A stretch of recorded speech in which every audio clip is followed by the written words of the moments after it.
अगर मेरे प्यारे दोस्तों कोई बच्चा पैदा होता है तो उसको बाहर कहीं ले जाकर रख दो बिना कपड़ों के, तो कोई भी अगर ये बता देगा इस जात का है, इस धर्म का है, तो मैं मान जाऊंगी ऊपर से बन के आते हैं, ऊपर से भगवान भेजता है।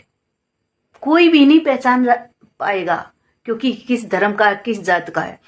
भगवान के घर से सभी इंसान होते हैं, इंसान उनका धर्म होता है। ये नीचे आके धर्मों में बंटते हैं कि मुसलमान अपना चिन्ह दे देता है, हिंदू अपना चिन्ह दे देता है, हर नीचे आके अपने अपने चिन्हों में बढ़ जाते हैं। नहीं तो ऊपर से इंसानी जात है हमारी, इंसान है हम। अगर कोई बाहर बता दे कि ये इंसान ये है बिना चिन्ह लगाए किसी तरह का भी, तो मैं मान जाऊंगी कि कोई जात धर्म ऊपर से बने।